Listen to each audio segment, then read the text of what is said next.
အားလုံးပဲမင်္ဂလာပါကျွန်တော်ဒီအပိုင်းမှာဘယ်လိုပြောမလဲဆိုတော့ online ပေါ်မှာကြည့်လိုက်တဲ့အခါမှာအရန်ကြီးကို hot ဖြစ်နေတဲ့သတင်းတစ်ခုရှိတယ်ပေါ့အဲ့ဒါကဘာလဲဆိုလို့ရှိရင်ကျွန်တော် Amazon ကလူဦးရေအလုပ်သမားအယောက်3000ကိုဖြုတ်တော့မယ်ဆိုပြီးမှလူတော်တော်များများ share ထားတာကျွန်တော်သိပါလေလို့နောက်ပြီးတော့တော်တော်များများလည်းစာရေးထားကြတာကျွန်တော်တွေ့တယ်ဘာကြောင့်မို့လဲဆိုတော့AI ထွက်လာတဲ့အခါမှာ AI နဲ့အစားထိုးပြီးမှ Amazon မှာရှိတဲ့အလုပ်သမားတွေကို Amazon ကဖြုတ်နေပြီပထမတစ်ခါသတင်းထွက်လာတာ1400အဲ့ဒါသိမကြခင်ပါပဲပြီးခဲ့တဲ့ဗုဒ္ဓဟူးနေ့မှာတတိပြန်ထပ်ထွက်လာတာဘာလဲဆိုရှင်3000ဖြစ်သွားတယ်ပေါ့သူက up to 30,000လို့ပြောတယ်သူတို့ဆိုတော့3000လိဖြစ်သွားနိုင်တယ်ပေါ့ဆိုတော့အဲ့လိုသတင်းတွေဘယ်လိုပြောမလဲဒေါ်လာဆိုမှအများကြီးကြားနေတဲ့မှာကျွန်တော်အနည်းငယ်ကျွန်တော် research လုပ်တဲ့ဥစ္စာနဲ့နောက်ပြီးတော့ research လုပ်တာခဲ့လို့ရတဲ့အရာနဲ့နောက်ပြီးမှကျွန်တော် Amazon မှာလုပ်ခဲ့တဲ့လုပ်ငန်းတက်တန်းအကြောင်းကိုကျွန်တော်အနည်းငယ်လေးနဲ့ကျွန်တော်ဗီဒီယိုရိုက်ပြီးမှကျွန်တော်ရှင်းပြချင်ပါလေလို့ကျွန်တော်နာမည် Amy ဖြစ်ပါတယ်ကျွန်တော်က Amazon မှာလုပ်နေတာ10နှစ်ရှိပါပြီကျွန်တော် Amazon မှာလုပ်နေတာကျွန်တော်စလုပ်တဲ့အချိန်တုန်းကAmazon မှာဘယ်လိုလဲစမလဲဆိုလို့ရှိရင်အဲ့ဒီချိန်တော့ဒီဘယ်လိုပြောမလဲ AI လို့ဆိုတော့ကျွန်တော်မကြားဘူးလေးပဲလေရှင်တော့ AI ဆိုတော့မရှိသေးဘူးအပြင်မှာမကြားဘူးလေးတာပြောတာနော်အဲ့ဒီအချိန်တော့ AI တို့ robotic တို့ဆိုတော့ဒီစက်ရုပ်နဲ့ပတ်သက်တဲ့စာတို့ကျွန်တော်ဆိုအပြင်မှာလာကျွန်တော်မကြားဘူးလေးတာဒါပေမဲ့ Amazon မှာကပြီးခဲ့တဲ့10နှစ်ကလေး AI နဲ့အလုပ်လုပ်နေပြီဘာကြောင့်မို့လဲဆိုတော့ကျွန်တော်စဝင်တဲ့အချိန်မှာ Amazon မှာဘယ်လိုပြောမလဲဆိုလို့ရှိရင်ဒီ pick တွေ store တွေမှာဆိုလို့ရှိရင်အရင်တော့ကျွန်တော် pick အထူးပဲ pick လုပ်ရလို့နေဆိုလို့ရှိရင်ကျွန်တော်ဒီဘယ်လိုပြောမလဲ Walmart သွားတယ်ဆိုရင်ဟိုဈေးဝယ်တဲ့ card ပုံစံမျိုးနဲ့တုံးပြီးမှ scanner လေးနဲ့ကင်ပြီးမှပစ္စည်းတွေ manually လိုက်ဖိရတယ်ဆိုတော့တို့ရှိမှာပစ္စည်းတွေထားတဲ့ pop လေးတွေအများကြီးရှိတယ်ဆိုတော့အဲ့ pop ကို scan လုပ်ပြီးမှလိုတဲ့ပစ္စည်းကိုယူပြီးမှအဲ့လက်သွင်းလေးထဲမှာထည့်တယ်အဲ့လိုဖိရတဲ့ manually ဖိရတဲ့ system ကိုပြီးခဲ့တဲ့10နှစ်မှာ Amazon လုပ်တယ်ဒါပေမဲ့ကျွန်တော်ဝင်ပြီးတိတ်မကြခင်မှာ2016မှာစပြီးမှ Amazon ကလေဘယ်လိုပြောမလဲဒီ AR ဆိုတဲ့ Amazon robotic ဒီမြေထဲမှာတွားနေတဲ့ဒီဆေးရုပ်အဝါရောင်လေးအပြာရောင်လေးနေစပြီးမှတို့အဲ့ဆေးရုပ်တွေနဲ့တို့စပြီးမှ run နေဆိုတော့2016မှာကျွန်တော်မှတ်မိတယ်ဆိုလို့ရှိရင်2016 July နဲ့ August ကြားမှာတို့စပြီးမှ AR တို့စ run နေrun တဲ့အခါမှာပရမလာဒီ software တွေရဲ့မတည်ငြိမ်မှုတွေနဲ့ဘယ်လို system မတည်ငြိမ်မှုတွေကြောင့်တော်တော်လေးဘယ် system master ဖြစ်နေတယ်ဒါပေမဲ့နှစ်ပတ်လောက်ကြာတဲ့အခါမှာအားလုံး stable ဖြစ်သွားတဲ့အခါမှာတို့ဘယ်လိုလဲဆိုတော့ဒီ manually ဖြစ်တဲ့လူတွေကိုတို့တခြား department ပို့လိုက်တယ်ဆိုတော့လူတွေက manually နဲ့ဒီ manually scanner နဲ့တွားပြီးမှ manually လိုက် pick ဆံမလို့တော့ဆိုတော့ဆေးရုံတွေကအကုန်လာတယ်နေ့ကိုဟိုမှာ station လောက်ထားပြီးတယ်အမှစောင့်ပြီးမှဆေးရုံတွေတဲလာတဲ့ pop တွေကိုယူပြီးမှ computer နဲ့ပြတယ်မီးရပမာထုံးပေးတယ်ဘယ်ကဲ okay ဥပမာဆိုတော့ 1AE မှာကဲ memory card တခုယူပါဆိုလို့ရှိရင်မှသူတို့မီးပါလိုက်ထိုးပေးတယ်ဆိုတော့အဲ့လိုယူပြီးမှ screen မှာကြည့်ပြီးမှဘယ်ပုံထဲမှာတဲ့ပါဆိုတဲ့အဲ့လိုပုံစံမျိုးဖြစ်သွားတယ်ဆိုတော့ဘယ်လိုပြောမလဲ auto pick ပုံစံမျိုးဖြစ်သွားတယ်ဆိုတော့ robot pick ပုံစံမျိုးဖြစ်သွားတယ်ဆိုတော့2016မှာစဖြစ်သွားတယ်ကျွန်တော်အဓိကပြောပြချင်တာပါလဲဆိုလို့ရှိရင်ဒီ AI နဲ့ပတ်သက်လာပြီးမှဒီဘယ်လိုပြောမလဲဒီ robot တွေနဲ့ပတ်သက်လာပြီးမှ Amazon ဒီခုမှ trending ဖြစ်တာမဟုတ်ဘူး Amazon ပြီးခဲ့တဲ့9နှစ်ကတည်းကဖြစ်နေပြီ9နှစ်10နှစ်ကတည်းကဖြစ်နေပြီပေါ့အဲ့လိုနဲ့ဘယ်လိုဖြစ်လဲဆိုလို့ရှိရင်ဒီ2016ကတည်းကဒီ AI ဒီ Amazon robot နဲ့စပြီးမှ pick တဲ့စက်ရုပ်တွေနဲ့လုပ်တဲ့ system ကိုပြလာတယ်အဲ့နဲ့2017မှာနောက်ထပ် robot တခုပြန်သူတို့ပြန်မှစပြီးမှသူတို့ run ကြည့်တယ်အဲ့ဒါနဲ့စပြီးမှ Amazon ထဲမှာ run ကြည့်တယ်ဒါကျွန်တော်မှမိတယ်ဆိုကျွန်တော် experience ပြောပြတာပါဆိုတော့အရင်တော့ကျွန်တော်ဒီ transship ဆိုတဲ့နေရာရှိတယ် transship ဆိုတဲ့နေရာဘာကြောင့်ပါလဲဆိုရင်သူကပုံးတွေကိုသူကဒီအဆောက်အဦထဲမှာရှိတဲ့ပြပုံးတွေပစ္စည်းတွေကိုသူတို့အဲ့ပုံးထဲမှာထည့်တယ်ထည့်ပြီးမှတခြားအဆောက်အဦတွေ supply လုပ်ပေးတယ် supply လုပ်ပြီးတဲ့အခါမှာသူက transship ဆိုတဲ့ department ကနေတွားပြီးမှလူတွေ scan လုပ်တယ်ပြီးမှ pallet ပေါ်မှာတင်တယ်ပြီးမှ truck ပေါ်မှာတင်တယ်ဒီ truck တွေမှာဥမာဆိုလိုတာကျွန်တော်တို့ဒီပြော Texas မှာရှိတဲ့အဆောက်အဦတစ်ခုကနေ Oklahoma State ကိုတွားပြီးမှသူတို့ supply လုပ်ပေးမယ်ဆိုလို့ချင်း okay Texas ရဲ့ warehouse ကနေ Oklahoma warehouse ကိုသူတို့ transfer လုပ်ပေးတဲ့စာတွေသူတို့ supply လုပ်ပေးတဲ့စာ transship department လို့ခေါ်တယ် တယ်ဆိုတော့အဲ့ transit department မှာအရင်တော့2017မှာသူတို့လူဘယ်လောက်ရှိလဲဆိုလို့ရှိရင်အဲ့တနေရာလေးမှာလူအယောက်40 50လောက်သူတို့ဝိုင်းလုပ်တယ်တနေရာလေးမှာကျွန်တော်တွေ့တဲ့စာပြပြတာနော်ဆိုတော့40 50လောက်လုပ်ဝိုင်းလုပ်နေတဲ့အချိန်မှာဒီဘယ်လိုပြောမလဲ2017ရောက်တဲ့ခါမှာသူတို့ဒီ robot arm ဆိုတဲ့စာရှိရဆက်ရုပ်ပုံစံမျိုးဒီလက်နဲ့ဒီကြိုက်တဲ့နေရာအဲ့လိုလက်မောင်းပုံစံမျိုးနဲ့ဒီအကြီးကြီးပေါ့ဗျာအကြီးကြီးပေါ့အဲ့ဒီစာကြီးကအဲ့လို pick မှသူပုံတွေလိုက်စီပြီး scan လုပ်ပြီးပဲသွားဥပမာသွားဒီကောင် Texas ကိုသွားမှဒီကောင် Oklahoma သွားမှစားဒီကောင် Colorado သွားမှစားပြီးအဲ့လိုဆက်ရုပ်တွေမှသူ့ဘက်သူခွဲပြီးတဲ့ robot arm ကြီးကိုသူတို့ထည့်လိုက်တဲ့အခါမှာအဲ့မှာလုံနေတဲ့လူအယောက်50လောက်ကိုသူတို့မဖြုတ်ဘူးနော်သူတို့မဖြုတ်ဘူးကျွန်တော်တွေ့တာပြပြတာနော်အဲ့အယောက်50လောက်ကိုတခြား department သူတို့ပို့ပလိုက်တယ်အမေဇုံမှာလှုပ်ရှားတယ်အများကြီးရှိတယ်ဆိုတော့သူတို့လွယ်လွယ်လေးတော့အမေဇုံလူမဖြုတ်ဘူးဘာကြောင့်မဖြုတ်လဲဆိုတဲ့အကြောင်းရင်းကျွန်တော်ဒီဗီဒီယိုအဆုံးသားလေးမှာကျွန်တော်ပြောပြမှာဖြစ်တယ်ဆိုတော့2017အဲ့ robot arm အစားထိုးလိုက်တဲ့အခါမှာလူအယောက်50ကိုတခြား department ပို့လိုက်တယ်အမေဇုံမှာ department တွေအများကြီးရှိတယ်ဆိုတော့ကျွန်တော် inbound ဆိုလို့ရှိရင်လည်းကျွန်တော်ပစ္စည်းတွေ receipt ဆိုတဲ့စာရှိတယ်ဥပမာဒီ vendor ကနေပေါ့ဒီ Amazon မှာ third party seller တွေကရောင်းတဲ့ပစ္စည်းတွေသူတို့က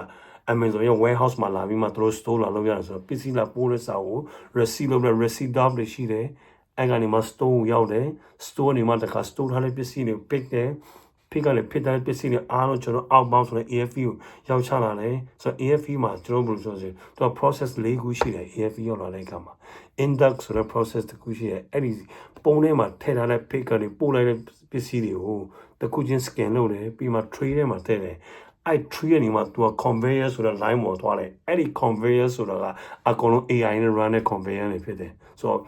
auto system နဲ့သူကဒီ tray ရဲ့ဘေးမှာ barcode ရှိရ scan လုပ်လိုက်ရင်ဒီ tray ကဘယ်ကိုသွားရမလဲသူတို့အကုန်လုံး AI နဲ့ run နေတဲ့ conveyor system ဖြစ်တယ်အဲ့ဒါပြီးခဲ့တဲ့10နှစ်ကလေး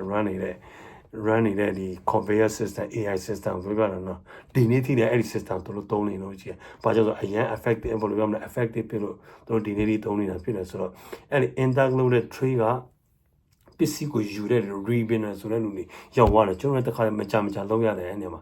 tray ထဲမှာပါတဲ့ပစ္စည်းကိုယူတယ်ပြီးမှ wall ဆိုတဲ့ဒီ packer တွေရှိမှာကျွန်တော်ထည့်ပေးတဲ့ပစ္စည်းတွေကိုကဲပစ္စည်းတွေ order နဲ့ပြေးလာပြီမီးကအပြန်အောင်အချက်ပြလိုက်ဆိုကျွန်တော် packer ပဲ pack ကနေ pack နေတဲ့ pack site ပဲကျွန်တော်သုံးထည့်ပေးတယ်သူတို့အဲ့ဒါကို pack ကနေပစ္စည်းဥမှာ9ခုဆိုရင်သူတို့ screen မှာပေါ်လာတဲ့9ခုယူတယ်တခါကျရင်9ခုတစ်မျိုးလေးဖြစ်တယ်တခါကျရင်9ခုက9မျိုးလေးဖြစ်သွားတယ်အဲ့မျိုးလေးပေါ့ဆိုတော့ယူတယ် scan လုပ်တယ်ပြီးမှပုံထဲမှာသူတို့ tape ကတ်တယ်ပုံထဲမှာထည့်တယ်အကုန်လုပ်ပြီးရတယ်သူတို့ spool ဆိုတဲ့စာကိုကတ်လိုက်တဲ့အခါမှာသူတို့ conveyor ပေါ်မှာတင်လိုက်တယ်အဲ့ဒါ third process ပေါ့အဲ့ဒါပြီးသွားတဲ့အခါမှာအဲ့ဒီ box ကတောင်းလျှောက်အဲ့ဒါလည်းဆက်တိုက်ပဲနော်အဲ့ဒါလည်းအကုန်လုံး automatic conveyor နဲ့ဒီကောင်တော့အကုန်လုံး AI နဲ့ run ထားတဲ့ဘယ်လိုပြောမလဲ conveyor တွေပဲတောင်းလျှောက်သူပို့လာလိုက်တယ်ဆိုတော့ဒီ slam ဆိုတဲ့ဒီဘယ်လိုပြောမလဲဒီ shipping label တွေ print တဲ့နေရာသူတို့ရောက်သွားတယ်အဲ့နေရာမှာသူတို့က scanner တွေအများကြီးသူတို့6တောင်ပေါ့နော်သူက6 side လို့ခေါ်တယ်6 side scanner တွေအကုန်လုံး install လုပ်ထားတယ်အမှဖြတ်သွားတဲ့အခါမှာသူက spool ကိုပါ scan လုပ်လိုက်တော့ဒီ box ကဥမာဘသူရှိမောင်ဖြူရှိသွားမယ်ကဲထားလိုက်မှာ California ရှိတဲ့မောင်ဖြူရင်သွားမယ်ဆိုရင်သူကလိပ်စာဒိန်းနဲ့အမှသူကတခါလဲကတ်ပေးလိုက်တယ်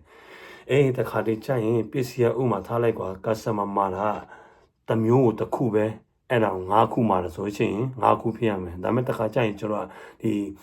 factory သူတို့ကဒီ supply လုပ်တဲ့အခါမှာ factory ကနေသူတို့ဘယ်လိုပြောလဲဒီ production လုပ်ထားတဲ့ပစ္စည်းတွေကကျွန်တော်စက်ရုံကို Amazon warehouse ကိုသူတို့ supply လုပ်တဲ့အခါမှာတခါကျရင်သူတို့ master pack တွေနဲ့ပါတယ်ဆိုတော့ဥမာထားလိုက်ပြဟိုရောက်ဆိုဒီကျွန်တော်ဒီဥမာဘောပဲတချောင်းနဲ့မှာတယ်ဒါပေမဲ့တခါကျရင် master pack ကသူကတထုပ်9ချောင်းလောက်လာတယ်ဆိုတဲ့အခါကျတော့တကယ်နဲ့ customer မှာလာတဲ့ချောင်းဒါပေမဲ့ packer တွေကသူတို့ screen မှာစာကောင်းမှာပတ်တဲ့အခါမှာဒီကတချောင်းနဲ့မဟုတ်ဘူး9ချောင်းဖြစ်သွားတဲ့အခါကျတော့ဒါ master ဖြစ်သွားတဲ့အခါကျတော့ဘာဖြစ်သွားလဲဆိုတော့ weight က different ဖြစ်သွားတယ်ထားလိုက်ဒီက1 gram နဲ့လေးတယ်9ချောင်းကျတော့5 gram ဖြစ်သွားတယ်ဆိုတော့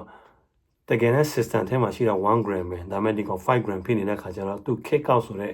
line ကနေပြန် kick out လုပ်လိုက်တယ်ဒီ box ကိုဆိုတော့ကျွန်တော်တခါကျရင်ကျွန်တော် problem solve လုပ်လို့ဆိုလို့ရှိရင်ဒီပစ္စည်းကျွန်တော်ရှိရောက်လာတယ်ကျွန်တော်ခွဲတယ်ဘာဖြစ်သွားလဲ box ကိုပြန်ခွဲမှကြည့်တယ်ဘာဖြစ်တာလဲ okay ဆိုရင်ဒီကောင် master ပဲဖြစ်နေလို့ customer မှာလာတဲ့ချောင်းနဲ့ဒါပေမဲ့ baker က screen မှာကောင်းမှဖတ်မလဲသူမားထိုက်ပြီးတော့လို့5ချောင်းထိပ်ပြီးတော့လို့ကျွန်တော်4ချောင်းနှုတ်လိုက်တယ်ပြီးမှတစ်ချောင်းပြန်ထည့်ပေးလိုက်တယ်ပြီးမှအဲ့ဒါကိုကျွန်တော်ဘယ်လိုပြောမလဲ shipping လေးဒီဘယ်လိုပြောမလဲ shipping ship dock ဆိုတဲ့ department ကျွန်တော်ပို့ပေးလိုက်တယ်ဆိုတော့အဲ့ ship dock department ကအဲ့ box ကိုသူတို့ရလိုက်ကမှာ သူတို့ဘယ်ပို့ပေးလဲဆိုရင်သူတို့ကဒီ delivery station ဆိုတဲ့ sortation center ဆိုလို့ပြောတယ်အဲ့ဒါသူတို့ပို့ပေးတယ်အဲ့လိုပို့ပေးမှာအဲ့ sortation center delivery station မှာရှိတဲ့သူတွေကအဲ့ box ကို scan လုပ်ပြီးမှကဲအချင်းချင်း Amazon မှာ flex မောင်းတဲ့လူတွေရှိတယ်တချို့လူဆိုရင်မနေ့3နိုင်ခွဲမှာကိုကာနဲ့ကိုတွားမှာ Amazon မှာ boxes ယူမှာတမောင်းတဲ့သူတွေအဲ့ဒီ delivery station မှာတွားပြီးမှကဲ box 10 box 10 box box 20 box 20အဲ့ဒီ delivery station တွေမှာသူတို့ scan လုပ်ပြီးမှခွဲပြီးမှသူတို့အဲ့လိုပို့ပေးတယ်ဆိုတဲ့အခါကျတော့အဲ့လိုရလွန်းလူတွေပစ္စည်းလိုက်ပို့တယ်โอเคအဲ့ဒါဆိုတော့အဓိကမှာပြောချင်တယ်ဆိုရင်ဒီ2019မှာအဲ့ robot arm တွေသူတို့လုပ်တယ်ပြီး2018မှာသူတို့ဘာပြန်မှ process တခုပြန်ထပ်ဖြစ်လာလဲဆိုရင် smart pack ဆိုတဲ့တခုပြန်မှဖြစ်လာတယ်ဆိုတော့ smart pack ကတော့ single ပဲပစ္စည်းနဲ့တခုချင်းစီပဲဖယ်ရတာဆိုတော့အဲ့တခုချင်းစီပဲဖယ်ရတာကိုအရင်တော့အဲ့ smart pack system မပေါ်တဲ့အခါမှာလူတွေကကိုယ်တိုင်ဖယ်ရတယ်သူတို့ envelope လို့ခေါ်တယ်ဆိုတော့စာအိတ်ပုံစံမျိုးလေးနဲ့အဲ့ဒီမှာထည့်တယ်အဲ့တော့ကျွန်တော် single small လို့ခေါ်တယ်အရင်တော့ဆိုတော့အဲ့ဒီမှာထည့်မှာပြင်တယ်တခုချင်းစီပဲသူက order တခုပဲပစ္စည်းတခုပဲပါတယ်ဆိုတော့အဲ့လိုဖက်တယ်ဒါပေမဲ့2018မှာ smart pack ပေါ်လာတဲ့အခါမှာသူက smart pack ကသူကလူကဖက်ကြမလို့တော့လူတော့လိုလေးတယ်ဒါပေမဲ့အရင်တော့လူမျိုးဒီ small department မှာဆိုလို့ချင်းလူအယောက်50တို့60တော့အဲ့လိုမလိုတော့သူတို့ဘယ်လိုလဲဆိုရင် smart pack 10လုံးဆင်ပလိုက်ဆိုလူ10ယောက်ပဲလိုတော့တယ်အယောက်50မလို့တော့အမှလူ40ပြန်ထပ်ရောသွားတယ်အဲ့ဆိုတော့ smart pack မှာကျွန်တော်တို့တစ်ခါတည်းကျရင်တို့တော့လုပ်ရတယ်ဆိုတော့ဒီလိုမတိတိလေးတစ်ခု scan လုပ်လိုက်တယ်ပြီးဆက်ထည့်လိုက်တယ်ဆက်ကသူ့မတူကြီးတော့ပိတ်လိုက်တယ်ပြီးပုတ်နဲ့လိုက်မလို့သူ့မတူထွက်သွားတယ်အဲ့တော့ smart pack ပေါ့2018မှာစတယ်အဲ့လိုသူတို့ကဒီမှာ technology တခုပြီးချ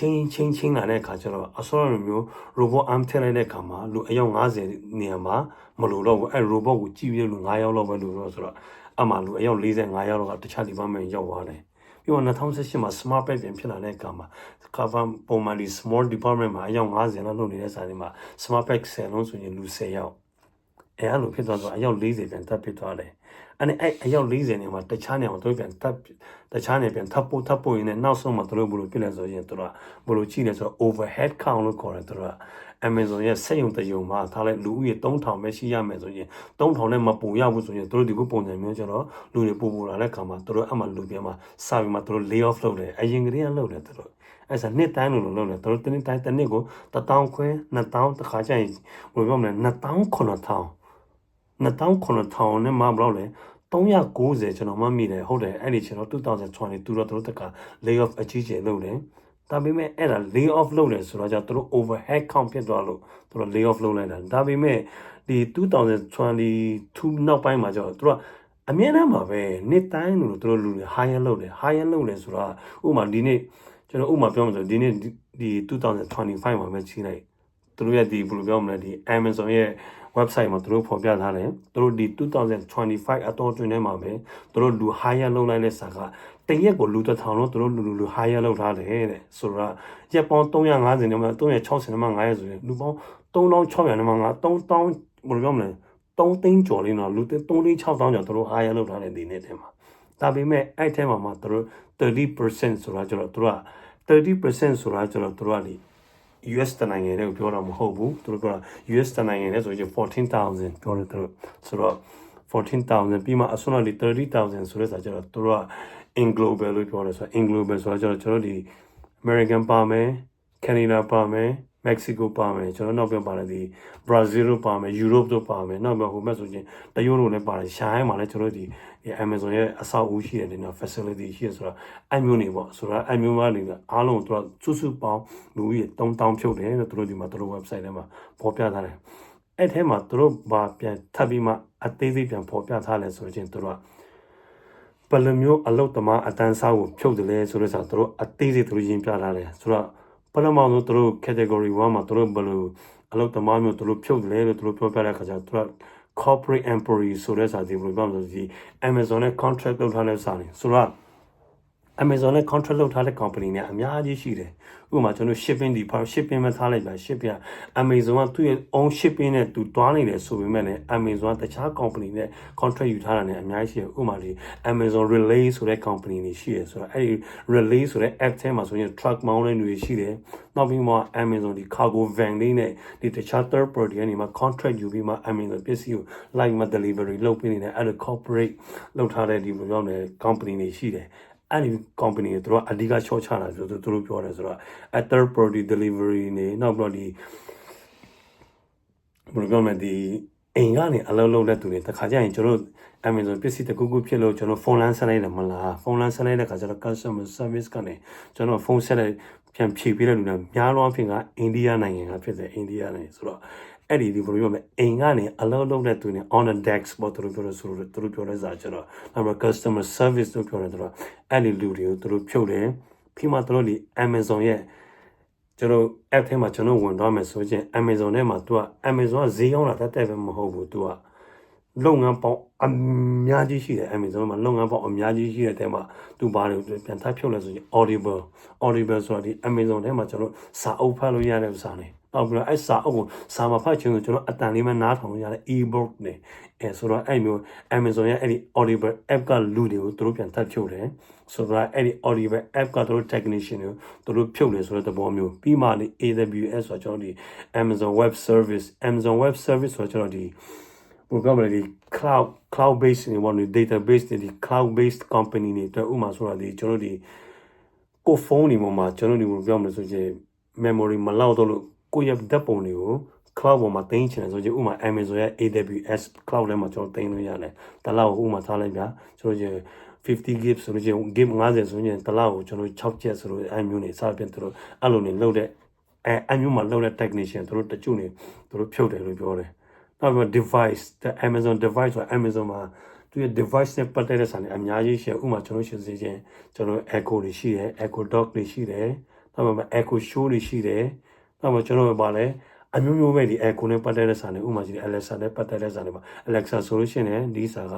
Amazon ရဲ့ AI ပဲဆိုတော့ကျွန်တော်အဲ့ထက်ကလူတွေကိုလည်းသူတို့ဖြုတ်တယ်လို့ပြောတယ်ဆိုတော့နောက်ပြီးတော့ HR အထူးသဖြင့်သူတို့ပြောတယ် HR သူတို့ဖြုတ်တယ် HR ကိုသူတို့ 40% သူတို့ဖြုတ်တယ်လို့ပြောတယ်ဆိုတော့ဥပမာလက်ရှိ Amazon မှာရှိတဲ့ HR အယောက်100ဆိုရင်သူတို့ကအယောက်40သူတို့ဖြုတ်တယ်။ဘာကြောင့်ဆိုရင် PhD ဆိုတဲ့ People Experience Technology ဒီ AI ကိုသူတို့များတော့ဖြစ်နေရ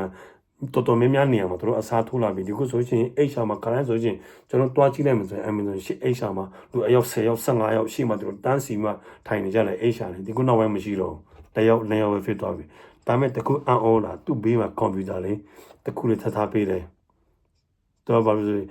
တို့အဲ့ကွန်ပျူတာပေါ်မှာဘာရေးထားလဲဆိုရင် you can ask me whatever you want ဆိုမှအဲ့ဒီတို့ကွန်ပျူတာလေးပေါ်မှာတို့ရေးတာဆိုလိုတာကအဲ့လိုဒီ Alexa AI နဲ့တို့ဒီ HR မှာရှိတဲ့လူတော်တော်များများတို့အဲ့ဒီနည်းနဲ့တို့အစားထိုးတယ်ဆိုတော့အဲ့လိုဘယ်လိုပြောမလဲဒီဘယ်ပြောမလဲဒီ audible gain technician တွေတို့ဖြုတ်တယ်နောက်ပြီး Alexa ဒီ AI နဲ့တဲ့မှာ technician တွေတို့ဖြုတ်တယ် HR လူတွေတို့ဖြုတ်တယ်နောက်ပြီး Amazon ကသူက gain channel လေးရှိတယ် Amazon ကဥပမာဒီကျွန်တော်တို့ဒီ fever gain တွေပါတယ်ညာလေးပုံစံမျိုး Amazon မှာအဲ့လို gain website လေးရှိရဆိုတော့ every gain မှာလုပ်နေတဲ့သူတွေကိုလည်းသူတို့ဖြုတ်တယ်လို့ဆိုတယ်ဆိုတော့သူတို့အဲ့ဒီလူတွေကိုသူတို့အဲ့ဒီ category ထဲကလူတွေအဓိကသူတို့ဖြုတ်တယ်ပြီးမှသူတို့အောက်ဆုံးထဲမှာမပြန်ဖော်ပြထားတယ်ဆိုရင် warehouse မှာလုပ်နေတဲ့သူတွေကိုသူတို့တရားမဖြုတ်ဘူးနောက်ပြီး fulfillment center ဆိုတာဒီကုဥမာ FC လို့ခေါ်တယ်အဲ့ဒါကျွန်တော် fulfillment center မှာလုပ်နေတဲ့သူတွေဥမာဒီခုကျွန်တော်တို့မျိုးတွေပေါ့ဥမာ pack တဲ့သူတွေ store မှာလုပ်တဲ့သူတွေ pick တဲ့သူတွေship down မှာလုပ်တဲ့ delivery station မှာလုပ်တဲ့သူတွေစသဖြင့်အဲ့မျိုးတွေပေါ့နော်သူတို့အဲ့မျိုးတွေတော့သူတို့တရားမဖြုတ်လို့ပြန်ထပ်ပြောတယ်ပြီးမှသူတို့ဘာပြန်ထပ်ပြောထားလဲဆိုရင်အဲ့မျိုးလူတွေသူတို့မဖြုတ်တဲ့အပြင်မှာလည်းသူတို့ဒီ December လလေး holiday season ပေါ့အဲ့မှာ demand ဖြစ်တဲ့အရာနဲ့သူတို့က catch up ဖြစ်နိုင်အောင်အယောက်2သိန်းခွဲမပြီးပြအောင်တော့ပြန်မှထပ်ခေါင်းမယ်သူတို့ဒီ American နိုင်ငံတနိုင်ငံလုံးအတွက်သူတို့ဆိုမှအဲ့လိုပြန်ထပ်ပြောထားတယ်ဆိုတော့တချို့နေသူတို့ online မှာကျွန်တော်ဘယ်လိုပြောနေလဲဆိုတဲ့အခါကျတော့Amazon လူအယောက်3000လောက်ဖြုတ်တော့မှာနော်မကြခင်က AI ကလာတော့မှာစေယောကအစားထိုးလိုက်တဲ့အခါကျတော့လူတွေကအလုပ်ပြုတ်တော့မယ် ဟုတ်ပါလေမှန်ပါလေစေရုပ်တွေကအစားထိုးမှဆိုတခြား company ဟုတ်လိမ့်မယ်ဒါပေမဲ့ Amazon မှာကျွန်တော်ဒီခုမှစေရုပ်ကအစားထိုးနေတာမဟုတ်ဘူး Amazon ကကျွန်တော်2016ကတည်းကနေကျွန်တော်2016ကတည်းကနေကျွန်တော် robot နဲ့ကျွန်တော်အလုပ်လုပ်နေတာဖြစ်တယ်ပြီးမှ2018မှာကျွန်တော်မျိုး smart pack နဲ့စပြီးမှလုပ်နေပြီကျွန်တော်အမျိုးနေပေါ့နော်ဆိုတော့ဒါက robot arm တွေ Amazon robotic တွေအဲ့ဒါနဲ့ကျွန်တော်2016 17 18ကတည်းစပြီးမှလုပ်လာခဲ့တယ်ထိုနည်း၎င်းပဲလူတွေကိုသူတို့ lay off လုပ်လိုက်ပြန် hire လုပ်လိုက် lay off လုပ်လိုက်ပြန် hire လုပ်လိုက်ဒါပေမဲ့အထူးသဖြင့် warehouse မှာရှိတဲ့လူတွေ fulfillment center မှာရှိတဲ့လူတွေသူတို့ဒီနေ့ဒီအချိန်ဒီ lay off လုပ်တယ်လို့တော့ကျွန်တော်မကြားဘူးလေဒါပေမဲ့တစ်ခုတော့ရှိတယ်သူတို့ lay off လုပ်တဲ့လူတွေကျွန်တော်တို့တတ်မှတ်ထားတဲ့ rate ဥမာ packing ဆိုလို့ရှိရင်တနာရီကိုဥမာအခု200 pack ရမယ်ဆိုတော့ pack rate ကိုသူတို့တတ်မှတ်ထားတဲ့ rate ကိုမမိဘူးဆိုလို့ရှိရင်ဘယ်လိုပြောမလဲမရောက်ဘူးဆိုလို့ရှိရင်တော့ဘာပြော underperforming အနေနဲ့သူတို့တစ်ခါဝင်နေပြီးတယ်နှစ်ခါဝင်နေပြီးတယ်သုံးခါဝင်နေပြီးဆိုလို့ရှိရင်တော့သူတို့အဲ့နောက်ပိုင်းကျွန်တော် fire လုပ်လာတော့ရှိတယ်အဲ့မျိုးနောက်မှာသူတို့ဒီ TOT ဆိုတော့ time of test တွေရှိရဆိုတော့အလူကအလုပ်တစ်ခါလာလုပ်လိုက်တယ်10မိနစ်လောက်လုပ်လိုက်တယ်ကဲအင်တာသွားလို့15မိနစ်လောက်သွားလိုက်တယ်ပြီးမှပြန်လာတယ်နောက်တော့15မိနစ်လောက်လုပ်လိုက်တယ်အင်တာ15မိနစ်လောက်သွားလို့ပြန်လာလိုက်တယ်ဆိုတော့တနေ့ကိုပေါင်းလိုက်တဲ့အခါမှာဒီတယောက်က